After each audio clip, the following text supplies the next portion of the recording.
Orient bell tiles studio से आप देख रहे हैं एबीपी न्यूज। नमस्कार, मैं हूं संदीप चौधरी। आज सीधा सवाल में बात होगी बीजेपी की कमान की और यूपी के कप्तान की। अब आप कहेंगे यूपी का कप्तान?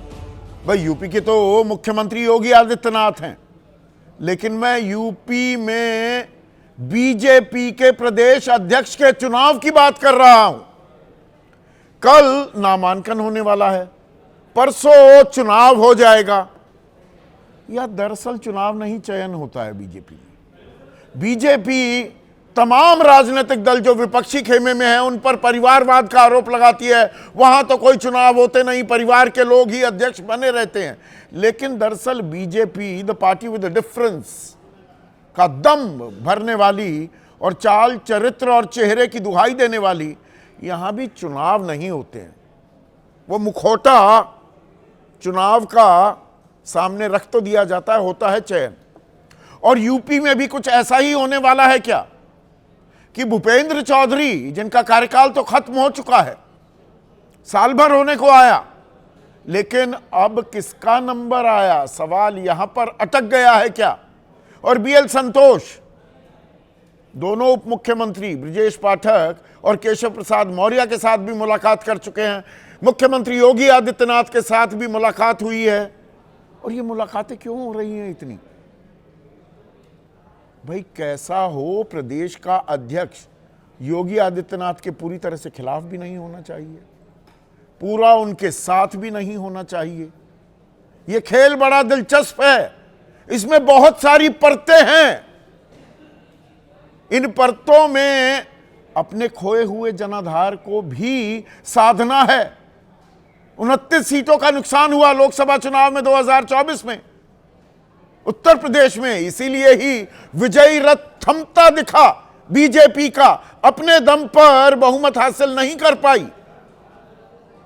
पर क्या सवाल सिर्फ उत्तर प्रदेश तक ही महदूद है या उत्तर प्रदेश तक ही सीमित है? यह सवाल तो उससे भी बड़ा है। अब यह छठा साल शुरू होने वाला है। जगत प्रकाश नड्डा बीजेपी के अध्यक्ष बने 2020 में, 23 में कार्यकाल खत्म हुआ, लेकिन एक एक्सटेंशन मिली, फिर दूसरी एक्सटेंशन मिली। पर अभी नया अध्यक्ष कौन होगा? नड्डा के बाद कौन? बीजेपी है मौन। बीजेपी क्यों मौन है? संगठन की दुहाई देने वाली पार्टी सर्वोपरि चेहरों पर ही निर्भर क्यों होती दिखाई दे रही है बीजेपी? इसमें आपकी राय क्या है? आपके सुझाव और आपके सवाल, जो अब सीधा सवाल के अहम हिस्सा बन चुके हैं, उनका रहेगा इंतजार। दिल्ली टू लखनऊ, बीजेपी में अच्छी खासी सरगर्मी है, अंदर खाने बहुत चहलकदमी हो रही है। और इसकी वजह क्या है? कल उत्तर प्रदेश बीजेपी अध्यक्ष के लिए नामांकन भरा जाना है। बैठकों का सिलसिला लगातार जारी है। आज शाम 4 बजे संगठन महामंत्री बीएल संतोष की अध्यक्षता में एक बैठक हुई। भूपेंद्र चौधरी, जो आउटगोइंग प्रदेश अध्यक्ष हैं बीजेपी के, धर्मपाल सिंह प्रदेश प्रभारी, दोनों उप मुख्यमंत्री मौजूद थे, ब्रजेश पाठक और केशव प्रसाद मौर्य। फिर मुख्यमंत्री योगी आदित्यनाथ के साथ बीएल संतोष की मुलाकात हुई।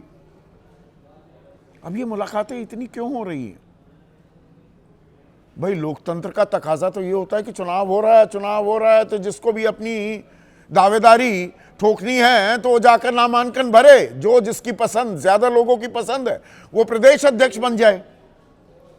यही है ना लोकतंत्र का तकाजा। यही आईना दिखाती है ना बीजेपी लगातार विपक्षी खेमे को। अरे कांग्रेस में तो परिवारवाद है, समाजवादी पार्टी में परिवारवाद है, आरजेडी में परिवारवाद है। अपने चिराग पासवान का परिवारवाद भूल जाती है, जीतन राम मांझी का, उपेंद्र कुशवाहा का। वो तो अपने बेटे को मंत्री बनवा देते हैं जो एमएलए ही नहीं था। पर खैर वो अलहदा मसला है। अब ये सरगर्मी क्यों? एक सामान्य सी प्रक्रिया, नामांकन हो जाता, जो जिसकी पसंद था वो हो जाए। पर चीजें इतनी आसान नहीं होती, इतनी सरल नहीं होती जितनी ऊपर दिखाई जाती है या दिखाने की कोशिश की जाती है। क्योंकि 2027 में, 1.25 साल बाद, यूपी में विधानसभा चुनाव होने वाले हैं, निकाय चुनाव भी होंगे, पंचायती चुनाव होंगे अगले साल, पर 2027 है, वो सेमीफाइनल है। 2029 की लड़ाई का काफी कुछ अंश 2027 में तय होने वाला है क्या? और इसीलिए मैंने कहा दिल्ली टू लखनऊ दोनों जगह सरगर्मी है। योगी आदित्यनाथ को नाराज भी नहीं करना है, तो उनके खिलाफ खड़ा होने वाला शख्स या जिसमें भी वो दम्भ हो, वो दम हो, वो ताकत हो, क्या वो नाकाबिले बर्दाश्त गुजरेगा योगी आदित्यनाथ को? तो केशव प्रसाद मौर्य नहीं बन सकते क्या? प्रदेश अध्यक्ष 2017 में वो प्रदेश अध्यक्ष थे जब अच्छा खासा बहुमत जीता, बीजेपी ने समाजवादी पार्टी को पटखनी दी थी, वो फ्रंट रनर भी थे। मनोज सिन्हा की भी बात हो रही थी, अचानक पैराट्रूप करते हुए योगी आदित्यनाथ आ गए, जो विधानसभा का चुनाव भी नहीं लड़े थे, वो मुख्यमंत्री बन गए। तो केशव प्रसाद मौर्य फिर से प्रदेश अध्यक्ष बन सकते हैं क्या? या उनका नाम इसी बात पर कट जाता है? तो फिर योगी आदित्यनाथ, हालांकि संत की, किसी योगी की कोई जात नहीं होती, पर राजपूत राज, ठाकुर राज चल रहा है, ये सवाल, ये आरोप लगातार विपक्ष की तरफ से चल रहे हैं। तो सवर्ण ना होकर कोई पिछड़ा बनेगा क्या प्रदेश का अध्यक्ष? क्योंकि अपनी पीडीए की रणनीति पर, उस फॉर्मूले को आजमाते हुए अखिलेश यादव 37 सीटें जीतने में कामयाब हो गए थे और अच्छी खासी सेंधमारी कर ली थी। पिछड़े वर्ग का जो वोट अपनी तरफ, मंडल और कमंडल को साधने में जो बीजेपी कामयाब हुई थी, रेनबो कोएलिशन जो बनाई थी, उसमें सेंधमारी कर दी थी। तो छिटके हुए वोट बैंक को वापस लाने के लिए क्या पिछड़े को बनाना है? और इस पिछड़े में क्या कुर्मी वोट बैंक बहुत महत्वपूर्ण हो जाता है। तो पंकज चौधरी जो वित्त राज्य मंत्री हैं, वो प्रदेश अध्यक्ष बन सकते हैं क्या? पर वो महाराजगंज से आते हैं, एक ऐसा इलाका जो गोरखपुर जनपद से ही बना है। तो गोरखपुर से मुख्यमंत्री और महाराजगंज से प्रदेश अध्यक्ष, क्या ऐसा चलेगा? पर प्रधानमंत्री गुजरात से प्रदेश अध्यक्ष ही नहीं, राष्ट्रीय अध्यक्ष बल्कि मैं कहूं अमित शाह, वो भी गुजरात से, ऐसा हो चुका है। पर उसमें पश्चिमी उत्तर प्रदेश या मध्य उत्तर प्रदेश, उसको कैसे साधा जाए? तो क्या धर्मपाल लोधी एक चेहरा हो सकते हैं? मंत्री भी रहे हैं पर हटाए भी गए, उन पर आरोप भी लगे हैं। या कोई सवर्ण चेहरा आएगा, कोई ब्राह्मण चेहरा, हरीश द्विवेदी एक चेहरा हो सकते हैं क्या? या वो योगी को कबूल नहीं होंगे? तो इस कश्मकश में जीतेगा कौन? कल जब नामांकन होगा, 1 से 2 बजे के बीच नामांकन होना है, वो तय हो जाएगा। तभी कहने को चुनाव 14 तारीख को है, परसों रविवार के दिन, पर अगर नामांकन एक ही व्यक्ति भरेगा तो फिर उसका चुना जाना तय है। जैसा कि 1980 से, जब से अस्तित्व में आई है बीजेपी, उनके राष्ट्रीय अध्यक्ष के लिए कभी चुनाव नहीं हुआ। कांग्रेस में 6 बार हो चुका है। अभी मल्लिकार्जुन खड़गे भी जब बने तो शशि थरूर उनके खिलाफ खड़े हुए थे। बीजेपी में ऐसा नहीं हुआ है। पर ये जो पेच सस्पेंस बना हुआ है उत्तर प्रदेश का, इसके तार जुड़ते हैं दिल्ली से भी क्या? क्योंकि एक तरफ एक अमित शाह कैंप है, एक योगी कैंप, और निगाहें दोनों कैंपों की 2029 में मोदी के बाद कौन चेहरा होगा, उसकी लड़ाई भी समानांतर चल रही है क्या? और इसी में बीजेपी के राष्ट्रीय अध्यक्ष का पेच भी अटका हुआ है क्या? 2020 में राष्ट्रीय अध्यक्ष बन गए थे जगत प्रकाश नड्डा, 2023 में उनका कार्यकाल पूरा होने वाला था। 3 साल का कार्यकाल होता है और एक्सटेंशंस पर ऐसी खामोशी है संविधान में, तो मतलब दोबारा से बन सकता है। पहले 2 साल का टर्म होता था, पर 2023 में एक्सटेंशन 3 साल की नहीं दी गई, क्योंकि जगत प्रकाश नड्डा को तब हटाना था कि भाई नया प्रदेश अध्यक्ष चुनना है, तो थोड़ा टाइम बाय किया गया, 1 साल का टाइम दिया गया। पर 24 में 2040 पर सिमटी बीजेपी, उसका फायदा जेपी नड्डा को हो गया, एक और एक्सटेंशन मिल गई, और यह एक्सटेंशन थमने का नाम नहीं ले रही। यहां तक कि 28 अगस्त इसी साल 2025 में सरसंघचालक मोहन भागवत ने एक बेहद अहम बयान दिया था। उन्होंने कहा, बीजेपी अध्यक्ष के चयन में संघ की कोई भूमिका नहीं है, हम निर्णय लेते तो इतना समय नहीं लगता। हम निर्णय लेते तो इतना समय नहीं लगता। इसके मायने क्या निकलते हैं? पेंच कहीं अटका हुआ है। जैसे यूपी में बीजेपी योगी आदित्यनाथ को नाराज या नाखुश करने का जोखिम नहीं उठाना चाहती, वही बात केंद्र में अटकी हुई है क्या? प्रधानमंत्री मोदी की पसंद का ही, या अमित शाह जो बीजेपी के चाणक्य हैं उनकी पसंद का ही अध्यक्ष बने? ये संघ इसमें पूरा मुतमईन नहीं है क्या? और संघ की पसंद को लेकर मोदी और अमित शाह तैयार नहीं है क्या? तो सिलसिला एक्सटेंशन पर एक्सटेंशन, विलंब पर विलंब, यानी कि इंतजार पर इंतजार होता जा रहा है एक ऐसी पार्टी में जहां संगठन और पार्टी को सर्वोपरि बताया जाता है। तो ये जो द्वंद्व है, ये जो कलह भी है, और जो ये राजनीति की धारा चल रही है, और कई धाराएं समानांतर जो बह रही हैं और एक दूसरे को काट भी रही हैं, आज उसी पर मैं चर्चा करने वाला हूं। ऐसे में आज का सीधा सवाल, यूपी बीजेपी की किसको कमान, सवर्ण या ओबीसी कप्तान? और नड्डा के बाद कौन, बीजेपी क्यों मौन? और आज किसी भी राजनीतिक दल के किसी भी नुमाइंदे को मैंने न्योता नहीं दिया है, वो तो अपनी ताल ठोकेंगे और खुलकर बोलेंगे भी नहीं। तो देश के वरिष्ठतम पत्रकारों का पैनल आज इस चर्चा में शामिल होने जा रहा है।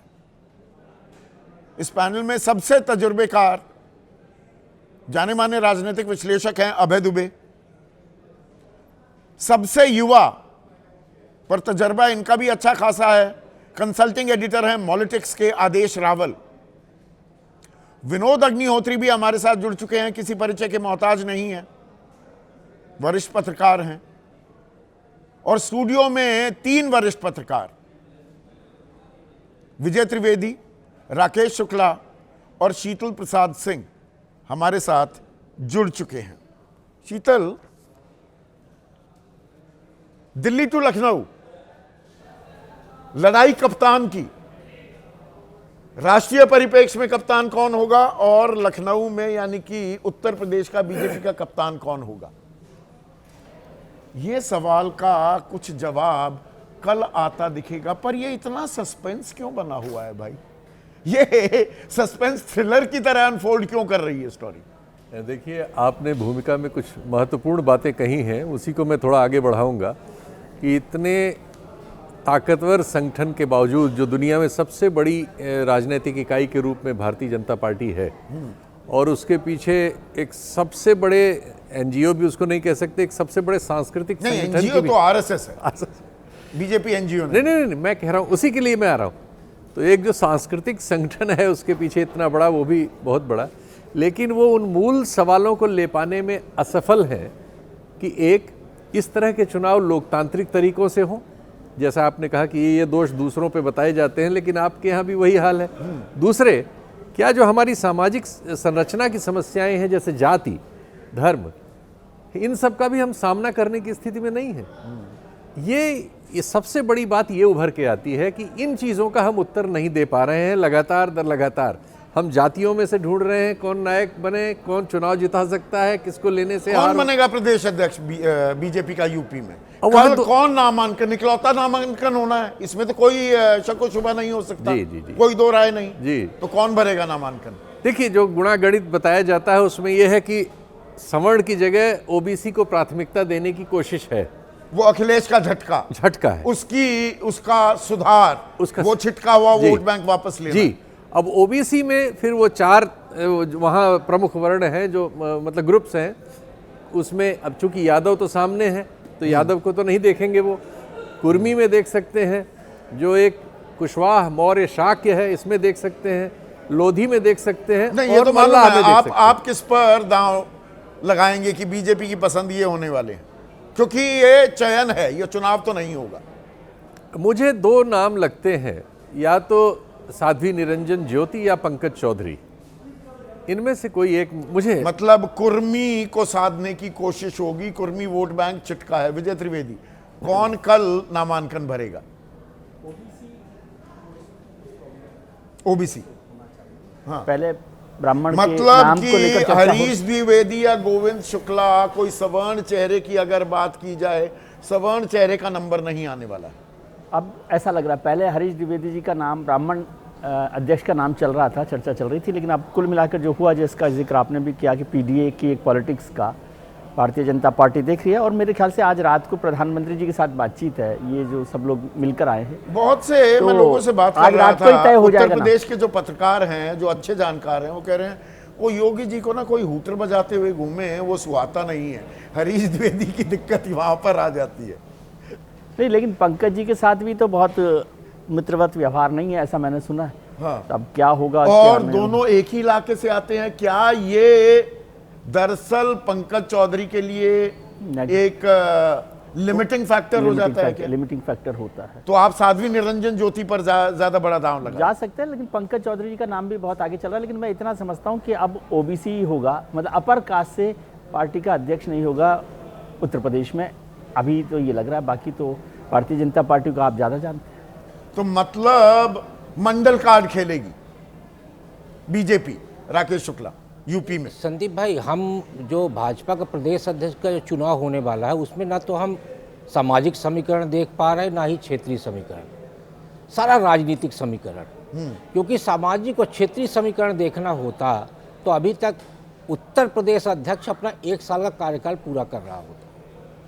तो राजनीतिक समीकरण ये है कि भले ही योगी जी की पसंद का 100% वाला ना बने, लेकिन योगी जी की नापसंद वाला तो नहीं बनेगा, नहीं बन सकता, नहीं बन सकता। मतलब दिल्ली की पसंद वाला नहीं बन सकता। मैं ये कह रहा हूँ, मैं इसको इस तरह से भी देखूंगा ना योगी जी कि की योगी जी की नापसंद वाला नहीं बन सकता, तो दिल्ली की पसंद वाला भी नहीं बन सकता। तो अब दोनों की वहाँ पे पसंद भी तो हो सकता है। यदि इतना आसान होता प्रदेश अध्यक्ष का चुनाव, तो मुझे लगता है पहला राज्य उत्तर प्रदेश है जहां संघ को मैदान में उतरना पड़ा। आप पिछले दिनों देखिए 3 घटनाएं हैं। पहली घटना धर्म ध्वजा का जब हुआ अयोध्या में, तो मोहन भागवत जी अयोध्या में थे और योगी जी भी अयोध्या में थे। दोनों की मुलाकात में क्या बात हुई ये तो नहीं पता, लेकिन मुलाकात तो हुई है। उसके बाद पिछले दिनों अभी लखनऊ में एक बड़ी महत्वपूर्ण बैठक हुई, जिसमें संघ और भारतीय जनता पार्टी के बीच में समन्वय का कार्य देखने वाले अरुण कुमार जी गए और उनकी योगी जी के साथ अकेले मुलाकात हुई। देखिए, 2 मुलाकातें हुई, एक अकेले मुलाकात हुई और दूसरी BL संतोष जी की मौजूदगी में मुलाकात हुई। तो अब आप सोचिए कि ये मुलाकात क्यों हुई।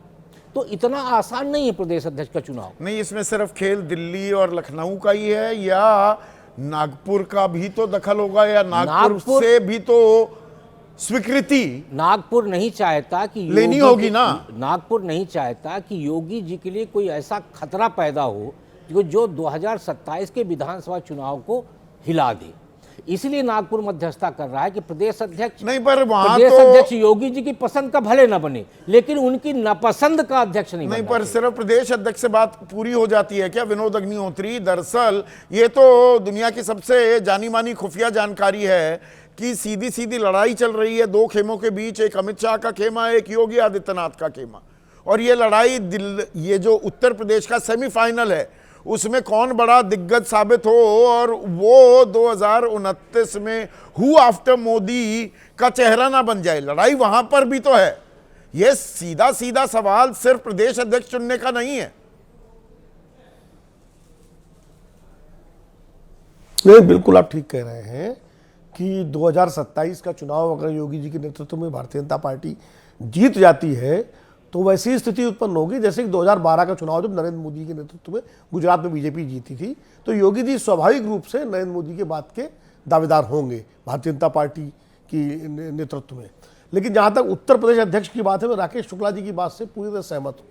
सामाजिक समीकरण से ज़्यादा राजनीतिक समीकरण महत्वपूर्ण है।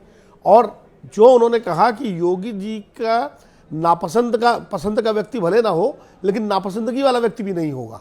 और मुझे उसमें सिर्फ एक नाम समझ में आता है, जिसका नाम अभी आप लोगों ने नहीं लिया, वो डॉक्टर दिनेश शर्मा का नाम नजर आता है। डॉक्टर दिनेश शर्मा केंद्र की भी पसंद है और योगी जी से भी उनके रिश्ते बहुत अच्छे हैं। और चूंकि उत्तर प्रदेश में ब्राह्मणों वो ना के बीच काहू में से एक दोस्ती, ऐसे- ना काहू देखिए, से OBC बैर। की जहां तक बात है तो नरेंद्र प्रोफेसर मोदी साहब की शख्सियत, उनका राजनीतिक करियर हाँ, ना पूरा काहू से इसी पर दोस्ती, चला है, ना काहू से दोस्ती ना काहू से बैर। वो राजनीति के आलू हैं। से दो- और वो संगठन के आदमी है। हाँ, वो नहीं, उस संघ के भी पसंद है और वो मूलतः संगठन के आदमी है। वो 3-4 राज्यों के प्रभारी रहे हैं, गुजरात के, महाराष्ट्र के। पर राष्ट्रीय उसमें उपाध्यक्ष फिर रहे हैं। और इस समय एक जो ठाकुर भयंकर बर्बादी है जो मुख्यमंत्री उत्तर प्रदेश में- और प्रदेश अध्यक्ष ब्राह्मण, तो उसमें मंडल कार्ड या पीडीए और मजबूत नहीं हो जाएगा? एक खतरा इसमें निहित नहीं है क्या? देखिए, बीजेपी को अच्छी तरह मालूम है कि जो जातियां, खास करके जो गैर यादव जातियां हैं, जो बीजेपी की वोटर रही है, जैसे लोध है। अब लोध कभी समाजवादी पार्टी के साथ नहीं जाता, वो बीजेपी के साथ रहता है। कल्याण सिंह के समय थोड़ा जब चला गया था, जब कल्याण सिंह नाराज होकर निकले थे। इसी तरह कुर्मियों में बंटवारा हो जाता है क्षेत्रवार। बरेली वाली बेल्ट में, रुहेलखंड में कुर्मी बीजेपी के साथ है पूरी तरह से। कानपुर साइड जो बाराबंकी वाली बेल्ट है, वहाँ समाजवादी पार्टी के साथ है। पूर्वांचल में फिर वो बीजेपी के साथ हो जाते हैं, तो वो मालूम है। अन्य जो पिछड़ी जातियाँ हैं, वो यादवों के खिलाफ जब गोलबंदी होती है तो उसमें उनकी स्वाभाविक पसंद भारतीय जनता पार्टी होती है। और ओबीसी में सबसे बड़ा चेहरा बीजेपी में नरेंद्र मोदी है। नरेंद्र मोदी से बड़ा चेहरा कौन है? इसलिए उनको ओबीसी लाने की जरूरत क्या है? उनको बिहार में ओबीसी देखिए, लाने की पूरी जरूरत बीजेपी नहीं है, आप OBC ये भरे कह रहे हैं। पूरी इसमें OBC से। क्षेत्रवार कोई ज्यादा बड़ा खेल नहीं है। लेकिन यहां पर अभय दुबे, जो बाकी 3 पत्रकारों से अलग, विनोद अग्निहोत्री कह रहे हैं दिनेश शर्मा हो सकते हैं, पर ये लोधी फैक्टर का जो इन्होंने जिक्र किया, बदायूं से और बरेली से 2 चेहरे जो सामने आ रहे हैं, धर्मपाल लोधी और बीएल वर्मा, क्या वो पीडीए की काट के तौर पर डार्क हॉर्सेस हो सकते हैं? कल वो सरप्राइज एलिमेंट हो सकते हैं इन 2 चेहरों में से एक? देखिए, विनोद जी की ये बात सही है कि 60 के दशक से ही लोधी राजपूत बिरादरी उत्तर प्रदेश में भारतीय जनता पार्टी के साथ है। कल्याण सिंह वाले एक छोटी सी अवध के अपवाद को छोड़कर वो लगातार भारतीय जनता पार्टी के जेबी वोटर रहे हैं। जब से जनसंघ का निर्माण हुआ है, मैं तब से कह रहा हूँ, 1950 के दशक से, तब से लगातार वो है। और तो मुझे नहीं लगता कि किसी लोधी को पार्टी अध्यक्ष बनाकर भारतीय जनता पार्टी कुछ विशेष हासिल कर पाएगी। अगर उन्हें किसी ओबीसी को ही बनाना है तो क्या ज़रूरी है लोधी को बनाए? फिर उन्हें किसी गैर लोधी को बनाना चाहिए, जिससे कुछ एक खास ओबीसी बिरादरी को भी अपनी तरफ खींचने का मौका होगा, अखिलेश की तरफ ना जा पाए। लोधी तो उनके साथ रहते ही हैं भाजपा के साथ में, इसमें तो कोई शक है ही नहीं। पूरी लोधी राजपूत बिरादरी पूरी तरह भाजपा नहीं, में पर है। इसमें भी कोई शक नहीं कि कुर्मी तो छिटका ही, और लोधी वोट बैंक में भी सेंधमारी एक बड़ा खतरा बनी हुई है। सेंधमारी पिछली दफा भी हुई 2024 में, और आने वाले वक्त में भी क्या सेंधमारी की एक आशंका बरकरार है? देखिए, अगर केंद्र सरकार और योगी आदित्यनाथ ये दोनों रणनीतिक स्तर पर एकजुट होकर चुनाव लड़ेंगे तो 2024 की जो स्थिति थी, लोकसभा चुनाव वाली स्थिति, वहां पर नहीं आएगी। मैं ये मानता हूं। उसमें केंद्र और योगी आदित्यनाथ के बीच में, आलाकमान और योगी आदित्यनाथ के बीच का जो अंतर्विरोध था, उस चुनाव में उसने एक महत्वपूर्ण भूमिका निभाई थी।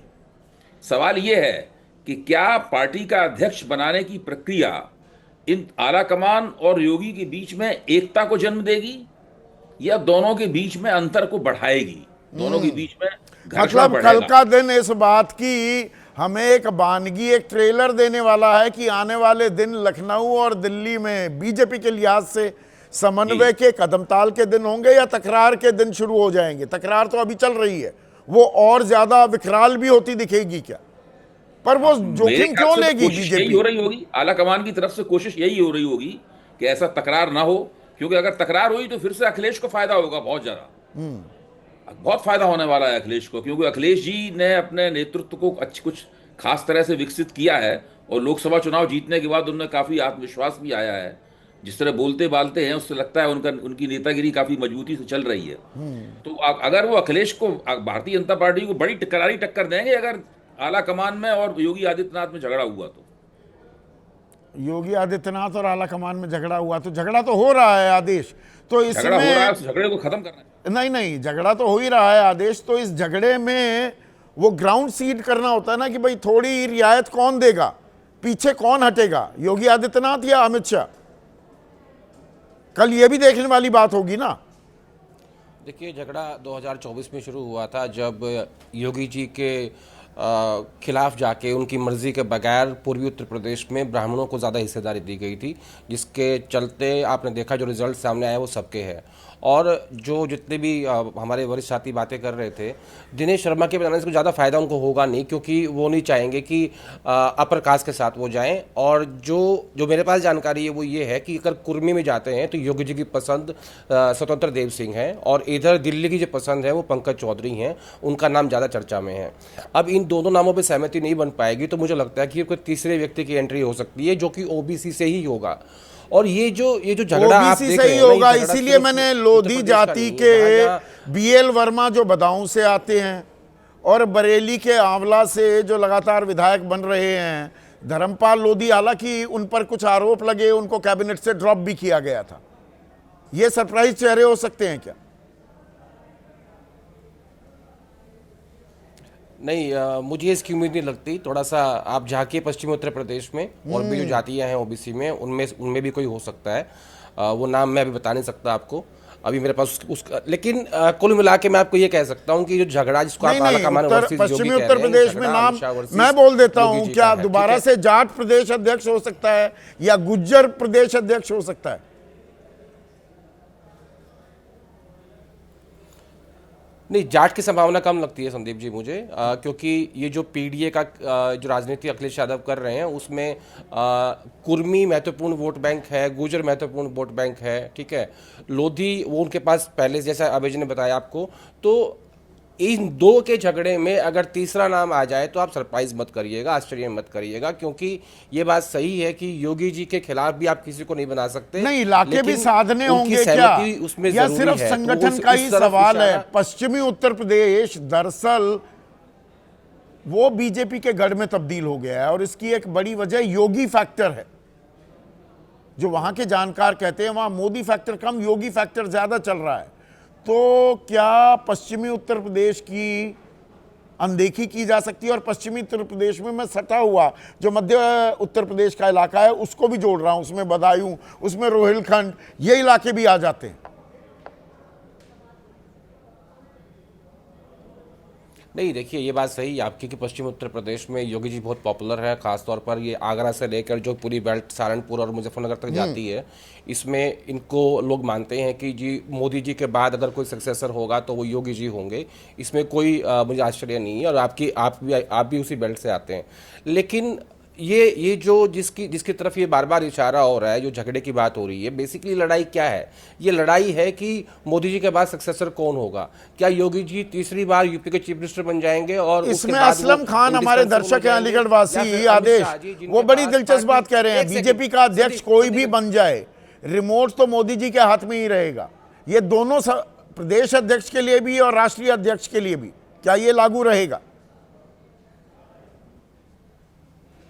हाँ, ये बात बिल्कुल सही है, मैं इस पे बाद में आऊंगा। अपनी पहली बात कंप्लीट कर लेता हूं कि या सक्सेसर नेचुरली योगी जी बन जाएंगे क्योंकि वो थर्ड टाइम चीफ मिनिस्टर बनने जा रहे हैं, या बन सकते हैं, या फिर अमित शाह जी के पास ये कमान जाएगी क्योंकि उनके पास पार्टी का संगठन है और सारे संसाधन उनके पास है। अब जो आपका सवाल था कि एक बार जरा रिपीट करते संदीप जी, आपका सवाल क्या था? मैं आपसे ये पूछ रहा था कि भाई प्रधानमंत्री योगी के हाथ में ही, प्रधानमंत्री मोदी के हाथ में ही रिमोट रहेगा, ये हमारे दर्शक पूछ रहे थे।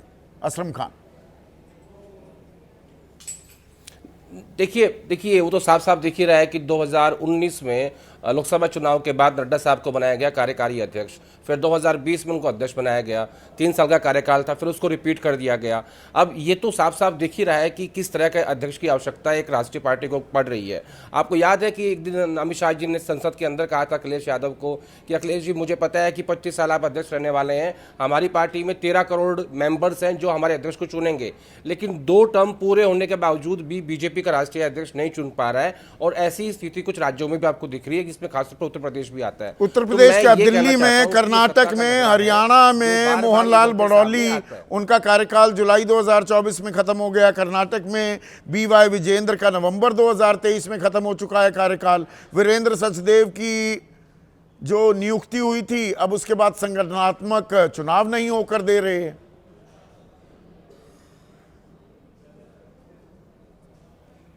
मैं उस तरफ ही इशारा कर रहा था कि बेसिकली ये झगड़ा सत्ता का है, हर राज्य में खेमे बटे हुए हैं।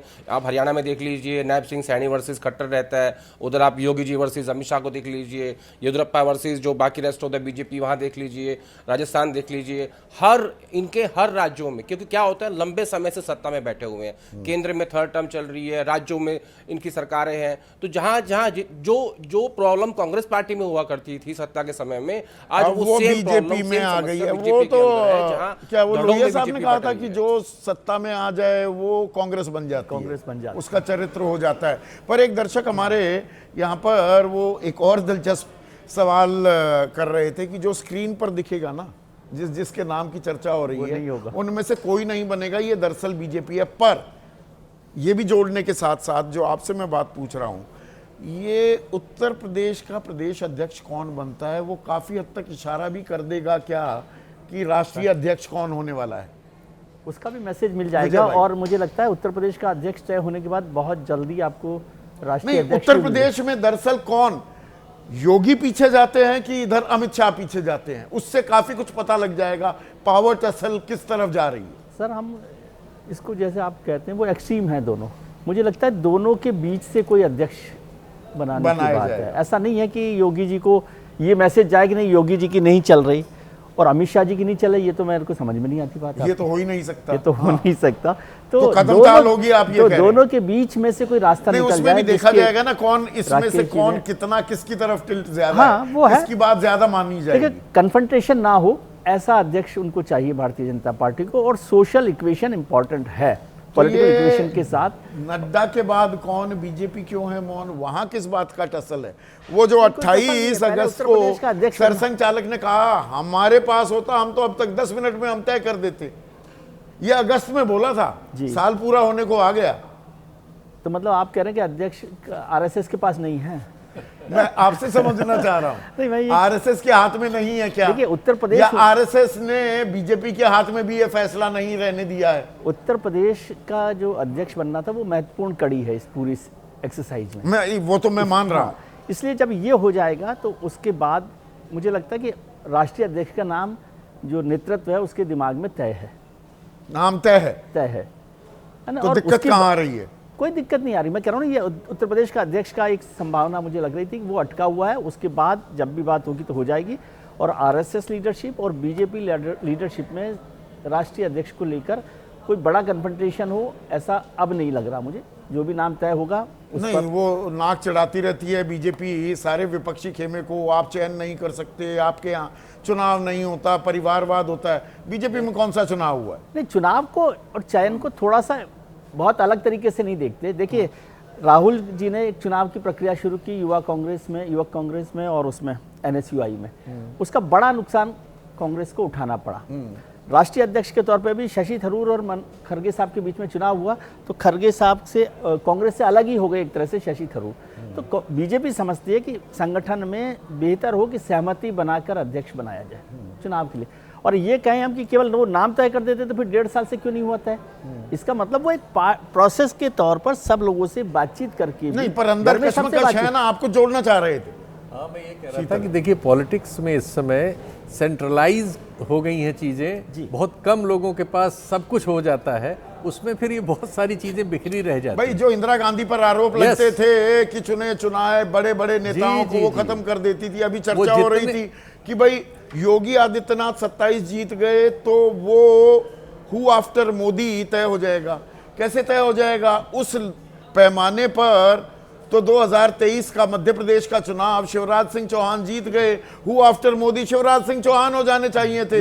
वो 2005 से लगातार मुख्यमंत्री बने हुए हैं। जो 50-55 साल रहने पर कांग्रेस में रोग हम लोगों को दिखाई दिए और जिनकी आलोचना होती है, वो बहुत मोहन थोड़े यादव समय- आ गए ना वहां पर, उनको तो कुर्सी पर नहीं रहने बहुत दिया। थोड़े समय में हम पा रहे हैं कि जो अब सत्ता में है वो समस्याएं बहुत ज्यादा बड़ी होकर उनके सामने है, क्योंकि चीजें हैं सेंट्रलाइजेशन की। डिसेंट्रलाइज कोई करना नहीं चाहता, नारे चाहे जितने लगाए, सब सेंट्रलाइज कर लेते हैं पावर को और फिर ये समस्या। और हम भी जब समझाने लगते हैं दर्शक को तो 2 + 2 4 ही समझाते हैं, जाहिर। 2 + 2 22 भी होते हैं। ये राजनीति है।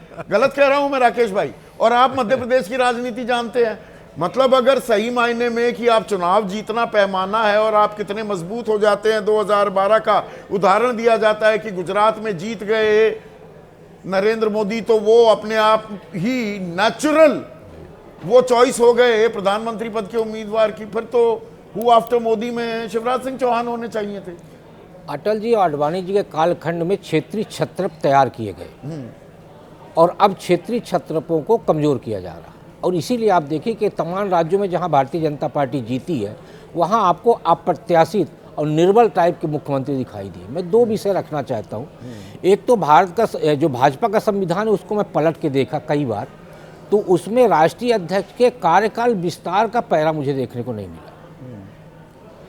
दूसरा, जो आप बार बार बोल रहे हैं कि अध्यक्ष का चुनाव में देरी क्यों हो रही है, तो जब 1980 में भारतीय जनता पार्टी का गठन हुआ तब 2 चीज़ें अलिखित तौर पर तय की गई थी। पहला कि भाजपा का जो राष्ट्रीय अध्यक्ष है वो संघ की सहमति के बगैर नहीं बनेगा। दूसरा कि भारतीय जनता पार्टी से सहमति लेने की जरूरत नहीं है अपने संगठन महामंत्री की नियुक्ति में संघ को। ये 2 अलिखित बातें हैं और यही 2 अलिखित बातें जो हैं भारतीय जनता तो पार्टी मतलब के सीधा सीधा इसका मतलब ये हुआ जो जो नाम भेजे जा रहे हैं संघ को कि देखिए हमारा मन या ये नाम उपयुक्त है क्या, नहीं संदीप सहमति भाई, नहीं बन पा रही है। संदीप भाई, अभी तक राष्ट्रीय अध्यक्ष को लेकर मेरे पास जो जानकारी है भारतीय जनता पार्टी से एक भी नाम नहीं गया है, क्योंकि ये बिल्कुल संवैधानिक व्यवस्था जैसा है कि जैसे राज्य की सरकार यदि गवर्नर के पास 2 बार प्रस्ताव भेजती है तो वो क्यों लगा के वापस कर सकता है, लेकिन तीसरी बार उसको साइन करना पड़ता है। उसी तरह यदि ये नाम भेजेंगे नहीं, उसमें भी तो अब वो आ गया, पेंच आ गया। यदि नाम अब तो भेजा सुप्रीम जाएगा, कोर्ट ने भी कह दिया अब वो बैठे presidential रहो, reference पर भी जवाब जैसे वो पॉकेट वीटो लेकिन पोस्टर बिल हो गया था, ज्ञानी जैल सिंह ने किया था।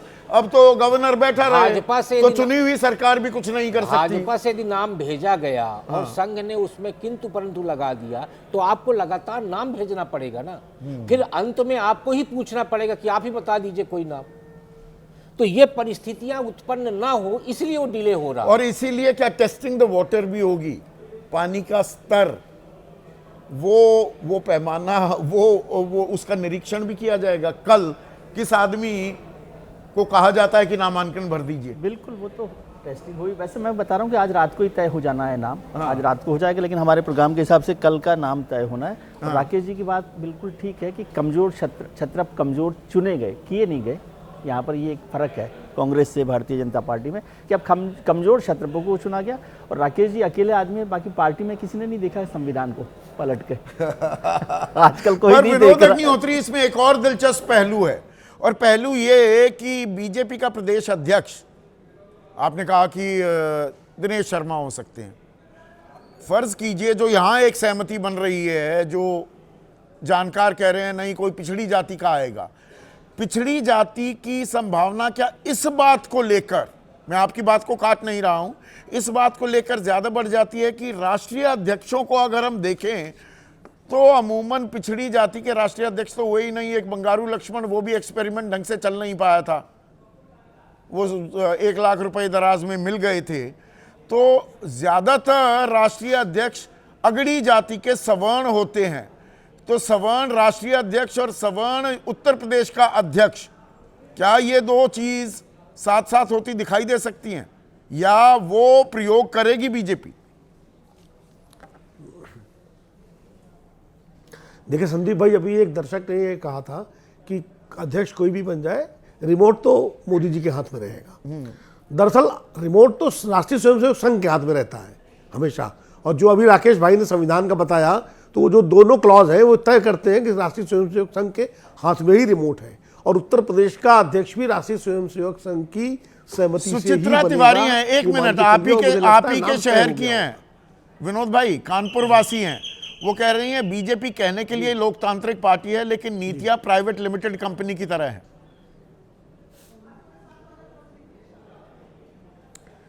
नहीं, वो बीजेपी क्यों, सारी पार्टियां जो है प्राइवेट लिमिटेड कंपनी की तरह काम कर रही हैं, ये खाली आरोप के लिए बीजेपी पे ही क्यों लगाया जाए। हाँ, तो इसमें कौन सा लोकतांत्रिक तरीके से पार्टी काम करती है। लेकिन नहीं, मैं जो उसमें कह रहा ये था, आपने अच्छी बात मैंने ये कही। सवाल नहीं, मतलब मैं इसलिए एक लिया कि इस समय एक चीज और इसमें जोड़ दूं ताकि ये दायरा और बढ़े चर्चा का। 8 दिसंबर को, आज से 4 दिन पहले की ही बात है, चुनाव आयोग ने राष्ट्रीय और प्रदेश की पार्टियों को निर्देश जारी किए हैं कि 30 दिन के भीतर अपडेटेड वर्जन अपने संविधान का और उसमें जो जो संशोधन किए गए हैं वो हमें दीजिए, तभी लोकतंत्र की प्रक्रिया और लोकतंत्र मजबूत होगा। कम से कम ज्ञानेश कुमार कुछ ज्ञान अर्जित करने की कोशिश कर रहे हैं, ये अच्छी बात है। नहीं, ये तो चुनाव आयोग की संवैधानिक जिम्मेदारी है कि राजनीतिक दलों का एक नियमन करे, और अगर ये सब नहीं होता तो शायद अध्यक्ष का चुनाव भी कोई कार्यकाल तय नहीं होता, चलता ही रहता। वो तो चुनाव आयोग में चूंकि देना पड़ता है आपको, इसलिए ये सब प्रक्रियाएं राजनीतिक दल पूरी करते हैं, हर दल जो है। मैं जो कह रहा था कि उत्तर प्रदेश में भारतीय जनता पार्टी की स्थिति इस समय संगठन की बहुत अच्छी नहीं है, भयानक गुटबाजी है, और तमाम जिला स्तर पर, आंचलिक स्तर पर छत्र पैदा हो गए हैं। ऐसे में भारतीय जनता पार्टी संगठन के अनुभवी व्यक्ति को लाना चाहेगी, मुझे लगता है। बाकी किसी को भी ले आए वो हम नहीं कह सकते। और एक बात आपने शिवराज सिंह चौहान वाली बात कही थी, देखिए सवाल ये है कि मोदी जी के बाद आज की तारीख में योगी आदित्यनाथ ही सबसे बड़े क्राउड पुलर हैं। जब चुनाव होता है तो उन्हीं की डिमांड मोदी जी के बाद दूसरे नंबर पर होती है, तो क्राउड पुलर वाली कैटेगरी में शिवराज सिंह चौहान मध्य प्रदेश के बाहर नहीं आते उस तरह से, इसलिए भी शिवराज सिंह चौहान वो दावा नहीं कर पाए। मध्य प्रदेश में क्राउड पुलर तो बने ना, और उनको पुल करके दिल्ली में बिठा दिया गया, और मोहन यादव बन गए कर्नाटक में तो नहीं है, योगी जी तो हर जगह क्राउड पुलर है ना। अब ऐसे में हमने उत्तर प्रदेश की तो बात की, अब सारे मेहमानों से आपसे ही सिलसिला शुरू कर रहा हूं। उत्तर प्रदेश में तो कल पता लग जाएगा कौन प्रदेश अध्यक्ष है, राष्ट्रीय अध्यक्ष कौन बनेगा बीजेपी का, और कब बनेगा। देखिए कौन बनेगा नाम तो मैं नहीं बता सकता, शायद नहीं, अगड़ा होगा पिछड़ा होगा, लेकिन ये जरूर है कि राष्ट्रीय स्वयंसेवक संघ की मोहर वाला ही व्यक्ति बनेगा। अगर जो नाम चले हैं उनमें से किसी को बनना होता तो अब तक बन चुका होता, अब तक बन चुका होता। अबे दुबे, राष्ट्रीय अध्यक्ष कौन बनेगा बीजेपी का, और वो अगड़ा होगा पिछड़ा होगा। देखिए, इस विषय में तो मैं कुछ भी नहीं कह सकता कौन बनेगा, अगड़ा होगा कि पिछड़ा होगा। इतना मुझे जरूर यकीन है कि राष्ट्रीय स्वयंसेवक संघ की पूरी कोशिश है कि ऐसा कोई व्यक्ति अध्यक्ष ना बनने पाए जिसकी आड़ में अमित शाह पार्टी को चलाते रहें। भाई अभी भी जो अब जगत प्रकाश नड्डा इतने दिनों से अध्यक्ष हैं, वो अध्यक्ष नाम मात्र के हैं, सारा काम तो अमित शाह पार्टी तो पूरी वो चलाते हैं।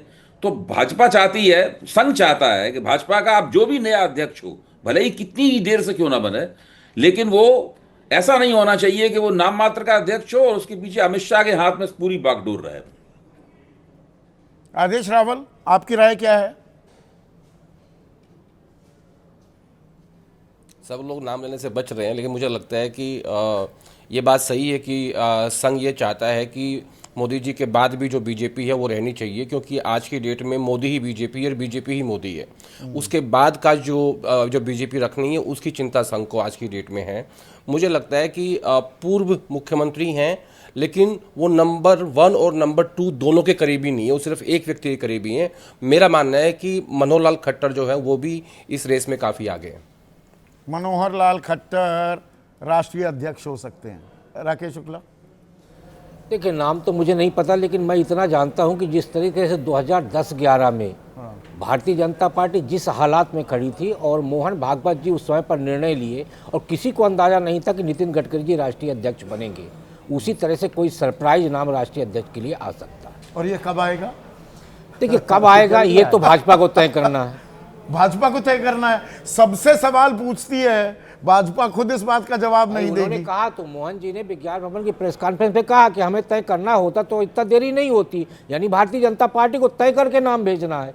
तो भारतीय जनता पार्टी जब नाम तय करके भेजेगी, यदि उनके तय क्यों नहीं कर रही यदि है? उनके पसंद का होगा तो ठीक है, नहीं पसंद का होगा तो भारतीय जनता पार्टी से ही संघ का नाम आएगा जिसपे सहमति बन जाएगी। नहीं तो तय क्यों नहीं कर पा रही है बीजेपी? अब भारतीय जनता पार्टी क्यों तय नहीं कर पा रही, यही तो एक बहुत बड़ा यक्ष प्रश्न है ना। ये क्या है, इसकी वजह क्या है? वो डिकोड करना जरूरी नहीं हो जाता? देखिए मुझे लगता है कि भारतीय जनता पार्टी 2024 इस के समय लोकसभा चुनाव दरअसल के बाद, उत्तराधिकारी का सवाल घुसा हुआ है क्या? नहीं देखिए 2024 के लोकसभा चुनाव के बाद जिस तरीके के तेवर मोहन भागवत जी के दिखाई दिए, उसके बाद से ये लगा कि अब वो संगठन को पूरी तरह से स्वतंत्र करने के इच्छुक हैं। हाँ, तो जब स्वतंत्र करने की इच्छुक है तो फिर नड्डा जैसा अध्यक्ष तो नहीं बनेगा। इसीलिए जितने नाम अभी तक चले, 4, 5, 6 नाम चले, तो मुझे लगता है उनको भी, जो भाजपा से नाम भेजा जाना है, उनको भी लगा होगा कि जो इनके तेवर है उसमें शायद ये स्वीकार ना हो पाए, इसलिए नाम भेजा नहीं गया अभी तक। और जिस दिन ये होगा कि दोनों के बीच में सहमति बन जाएगी, उसी दिन अध्यक्ष के चुनाव हो जाएगा। लेकिन जून 26 के पहले इनको अध्यक्ष का चुनाव करना ही पड़ेगा। क्यों? क्योंकि वो ऐसी संवैधानिक व्यवस्था है, जैसे आपने बताया कि अनिल कुमार ने नोटिस जारी किया है और उन्होंने कहा है संवैधानिक व्यवस्था में 3-3 साल के लिए 2 बार चुनो या एक्सटेंशन। यहाँ तो एक्सटेंशन दी जा रही है ना, मैं एक साल मैं की, यही 1.5 कह रहा साल मैं की। यही कह रहा एक्सटेंशन को लेकर संविधान मौन है। संविधान का मैं बता रहा हूं कि संविधान में व्यवस्था जो भारतीय जनता नहीं, पार्टी वो की है, एक 6 महीने में राष्ट्रीय परिषद तय होगी। अवधि नहीं, तय अवधि के लिए 3-3 साल पर एक्सटेंशन दी जा रही है, उस पर मौन एक्सटेंशन है। कोई मान्य नहीं है, अब ये- एक्सटेंशन मान्य नहीं है। ज्ञानेश कुमार ये बात मानेंगे या नहीं मानेंगे? 52 नंबर पन्ने पर आदर्श आचार संहिता के विजय त्रिवेदी ये लिखा हुआ है कि कोई भी जन कल्याणकारी नीति अगर चल रही है उसमें पैसों का आवंटन चुनाव के दौरान तत्काल रोक देना चाहिए। बहुत जरूरी हो जाए तब prior permission of the commission has to be taken.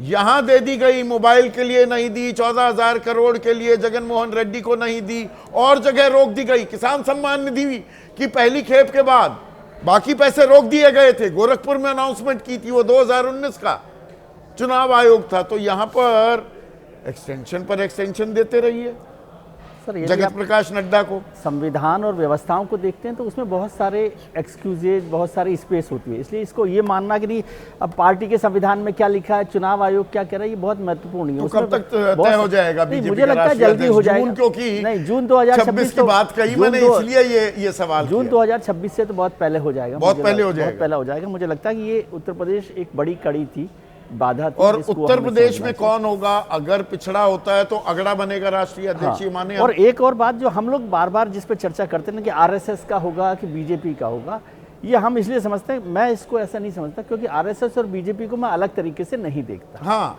एक ही परिवार है, तो बार बार इस बात पर बहस करना कि नहीं आरएसएस तय करेगा या बीजेपी तय करे। अब घर में बाबा तय करे या पापा तय करे, ठीक है ना? तो आरएसएस तय करेगा, नहीं, उसको अलग आरएसएस तरीके की से तरफ मत से देखिए। राकेश भाई ने वो जायज बात उठाई थी। राकेश भाई ने तो कि पहले बता दिया संविधान की अलिखित- 24 के चुनाव के बाद जो कहा गया, आप अपने आप को इंसान नहीं खुदा समझने लगे, हाँ, हाँ। अगर ऐसे दम वहम गुरूर में रहेंगे तो फिर ठीक है। इस तरह के नतीजे भी आते हैं। तो ऐसा लगा था कि भाई संगठन पर अपनी पकड़ को मजबूत करने की एक कोशिश है, पर उसके बाद हीला हवाली होने लगी है। तो ये धारा किस तरफ बह रही है? कोई हिला हवाली नहीं होगी। आरएसएस, यदि हम आरएसएस और बीजेपी को अलग करके हम ज्यादा देखते हैं, मान लेते हैं कि तो- आरएसएस और ये हाँ, जैसे न जाने अगर ऐसा इनमें- हो तो, और यदि ऐसा समझते हैं तो फिर आरएसएस का ही होगा। मतलब यदि उसको आप स्पेसिफिक करना चाहते हैं, लेकिन मैं कौन आरएसएस होगा? बीजेपी को बहुत अलग तरीके से नहीं देखता हूं, क्योंकि एक परिवार में सब कौन बातों हो पर सकता चर्चा है? हो सकती है। सिर्फ आदेश ने अभी एक नाम दिया है कि मनोहर लाल खट्टर सबसे आगे हैं। नहीं, मैं आरएसएस के बारे में इतना नहीं जानता कि आप वो नहीं कौन जानते। नाम तय करेगा। आप नहीं जानते, बिना जाने किताबें लिख देते हैं, सारी बातें अंदर तक की जानकारी रखते हैं। पर ये देखिए जो भी होगा, हाँ, ये तय जान लीजिए कि वो जो प्रेजेंट डिस्पेंसेशन है उसके फेवर का होगा। बाकी हम लोग जो भी अटकल लगाएं, ऐसा नहीं हो सकता कि वो मोदी जी और शाह जी की चॉइस से अलग होगा। नहीं हो सकता उससे और अलग उस तो। हाँ, उस पर सहमति बाकी लोगों के, असहमत की जगह नहीं है जगह कोई। नहीं है। मुझे तो नहीं लगता कोई असहमति की कहीं कोई जगह है। तो फिर इतना वक्त क्यों, इतना लंबा क्यों उनका खींचा काम जा चल रहा है भाई, वो उनको क्या फर्क पड़ता है? ये हम आपको फर्क पड़ रहा है, दिक्कत उनको किसे कोई हो फर्क रही नहीं है? पड़ रहा और है। एक्सटेंशन में भी दिक्कत किसे हो रही है? दरअसल उन्हें तो कोई एक्सटेंशन दिक्कत ही में नहीं भी है। भाई, अगर आप बिहार जीत गए, उससे पहले आप महाराष्ट्र जीत गए, आप हरियाणा जीत गए, आप दिल्ली जीत गए, एक्सटेंशन पे रहने दीजिए। भाई वो तो चला ही रहे हैं, हो सकता है फिर एक्सटेंशन चला दें और हमारी आपकी सारी कपोल कल्पनाएं रह जाएं। कोर्ट में हाँ, क्या होता है कि जब मुवक्किल आता है तो मुवक्किल आते ही सबसे पहले वकील को रसगुल्ला, मलाई, चाय, समोसा सब कराता है। इसका मतलब ये नहीं होता कि वकील उसी दिन फैसला करवा देगा। वकील मुवक्किल को हर महीने बुलाता है। तो आप जो कह रहे कि बिहार जीत गए, हरियाणा जीत गए, महाराष्ट्र जीत गए, तो इसका मतलब ये नहीं कि आप रसगुल्ला और सब खिला रहे तो संग मान जाएगा।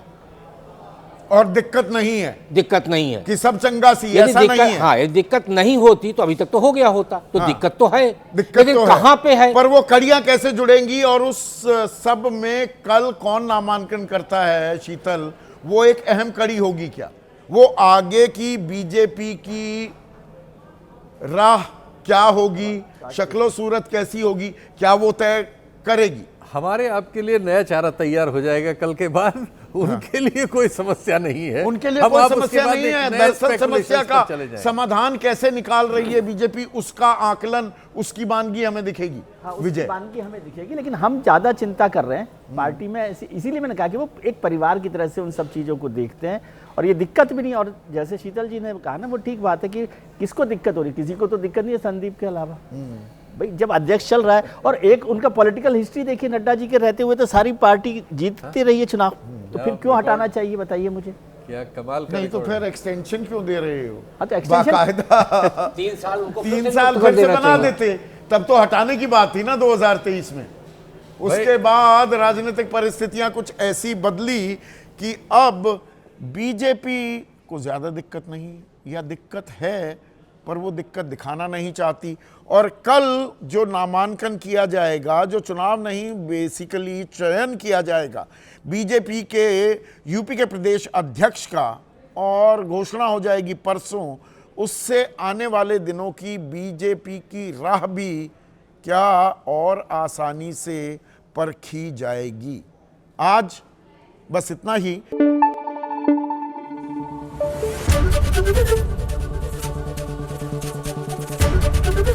एबीपी न्यूज आपको रखे आगे।